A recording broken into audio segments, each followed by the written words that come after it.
Welcome to New Beginnings Start Today, the podcast for people who want to grow deeper in their faith in the Lord. I'm your host, Dr. Douglas Keffer, a minister, clinical pastoral counselor here in Roanoke, Virginia, with a passion for helping people to live their faith. Today we will talk about contentions and how they can devastate relationships. And how you can work to reconcile those relationships with God's love and His care. Let's get started. The number of relationships that have been devastated because of contentions between spouses, parents and children, children and parents, siblings, extended family members, good friends, co-workers, and people in the church is very alarming to me. I will start with the couple who found themselves not being able to talk with each other because the wife knew that her husband was having an affair with a woman she knew well. She confronted her husband with empirical evidence she found as she was looking through a room and found hair that was not hers. This husband would neither admit to what he was doing, nor would he deny what the wife had found.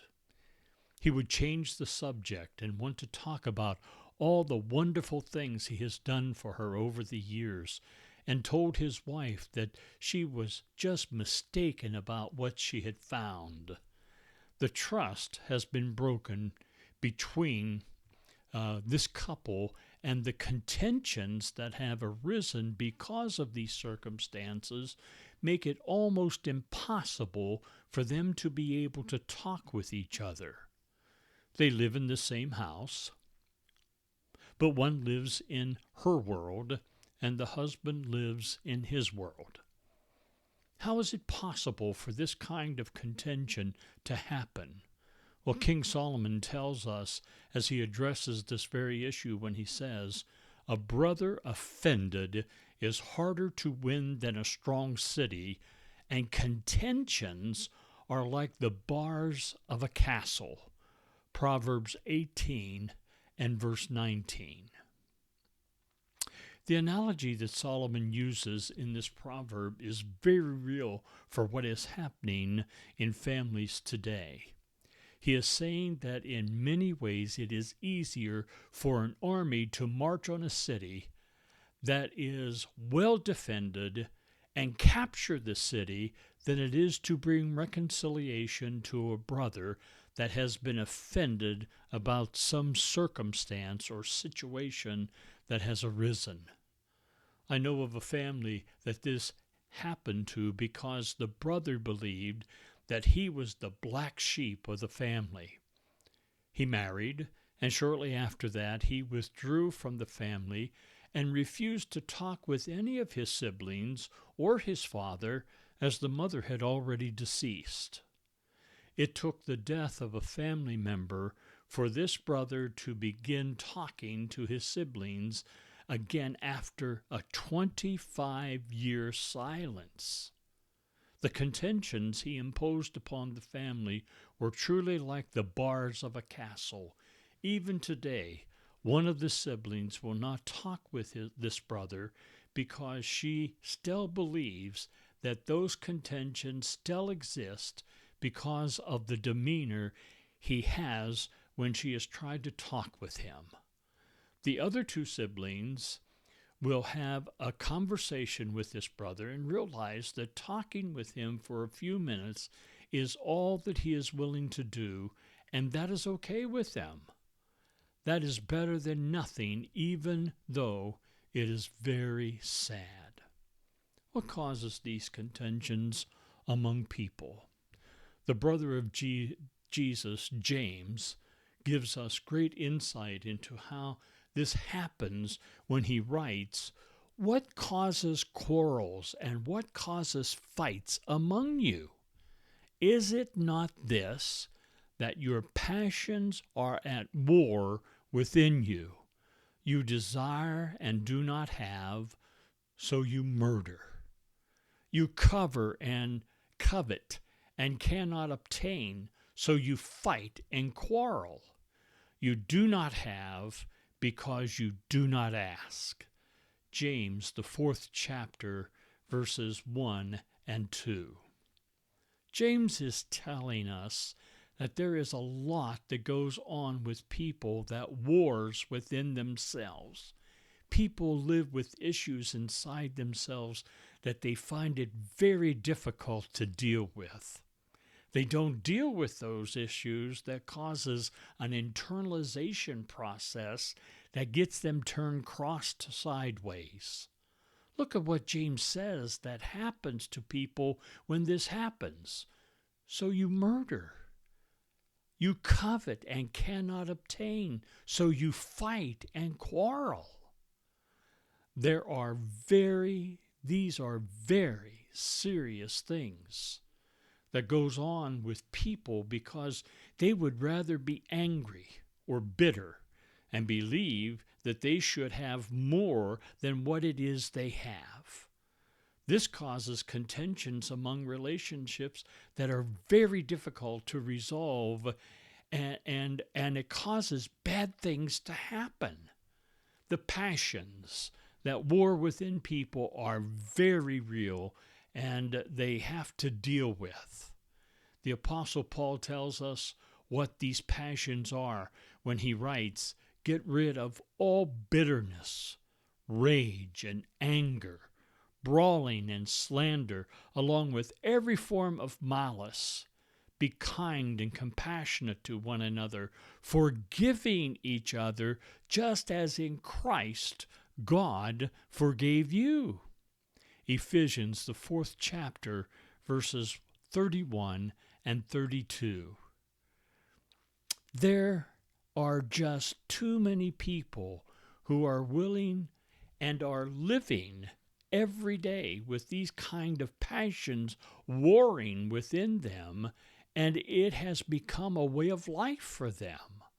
I am thinking of a couple that had been married several times, and it was not long after their marriage that the passions that were burning inside the wife began to manifest themselves. Her demons began to take over. She began using drugs again. She was drinking way too much. She was responsible for thousands of dollars worth of damage to vehicles her husband owned and gave her for her use whenever she wanted. She began to spend money and lie about having his credit cards. Things got so serious that her sons were taken from her and put into foster care as Child Protective Services deemed her incapable of parenting them because of her being out of control. She would bring men into their home and have sex with them in their bedroom and was not concerned that her husband knew that she was being this immoral in their home. She would promise to do better and would do so just long enough to manipulate the husband to believe that things could be okay. This was very short-lived. Finally, he had to file for divorce just to protect himself from the physical and mental abuse that was going on. The passions that live within themselves. The ministry of reconciliation is so necessary for us to believe that healing can come to the hearts, minds, and spirit of so many people that live these passions that war within you.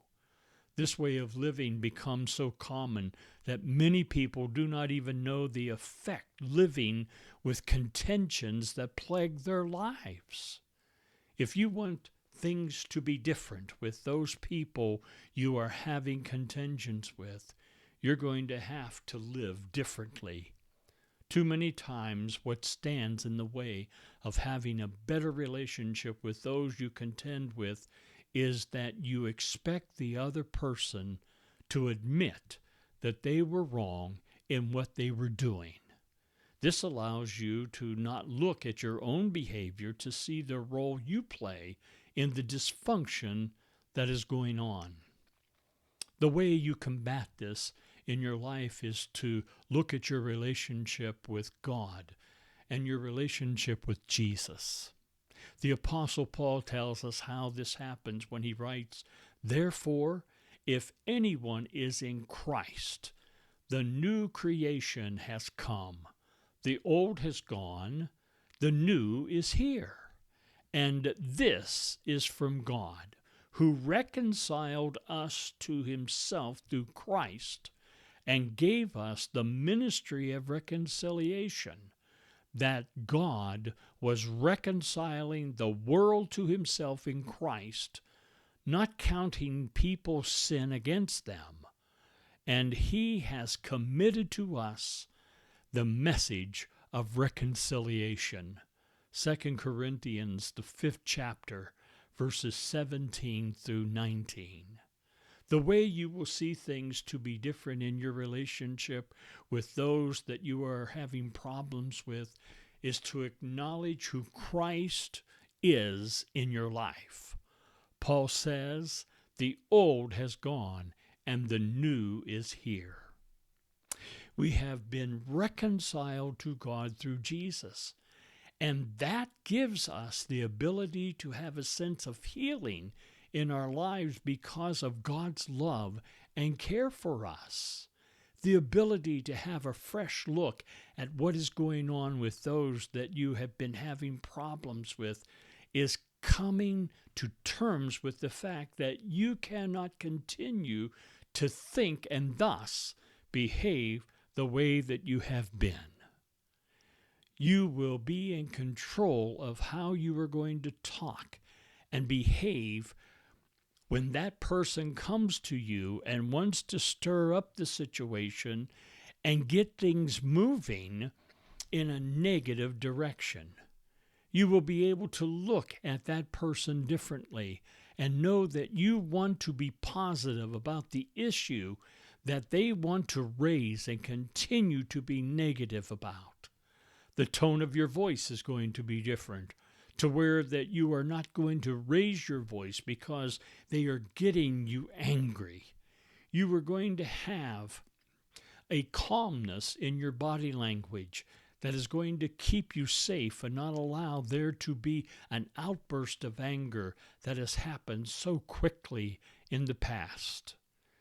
You will not allow yourself to see red as that person or those people are talking to you, wanting to rise out of you to where that they will stand there and look at your behavior and they will say to themselves, "I knew that he or that she was going to react that way. I just knew it."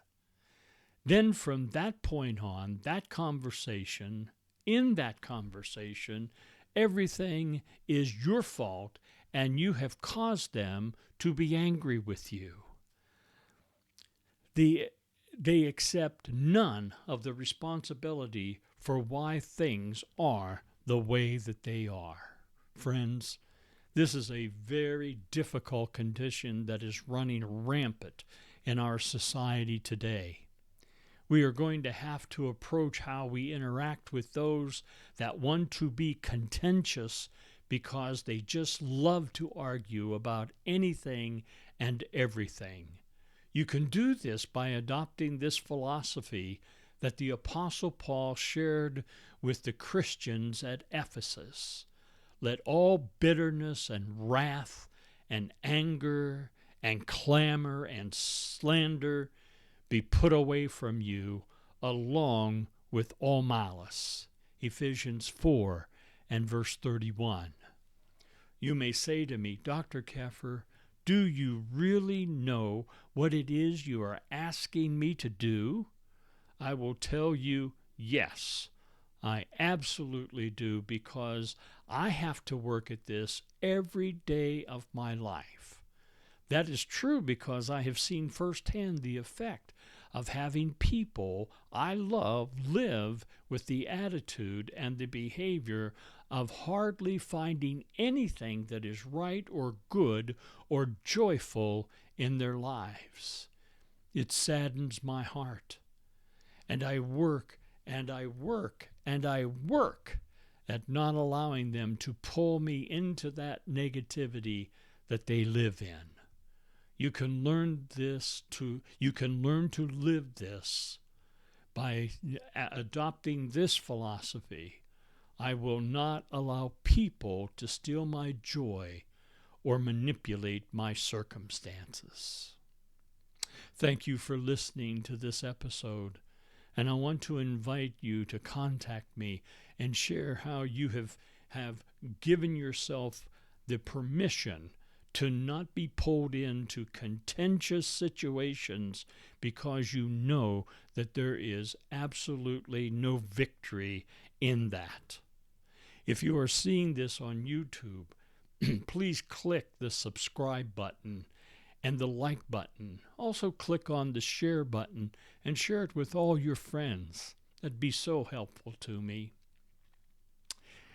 That would be a way in which you can tell me about other issues that you would like me to address by leaving your comments. And you can email me at drdouglaskeffer@gmail.com. Until next time, God bless each of you.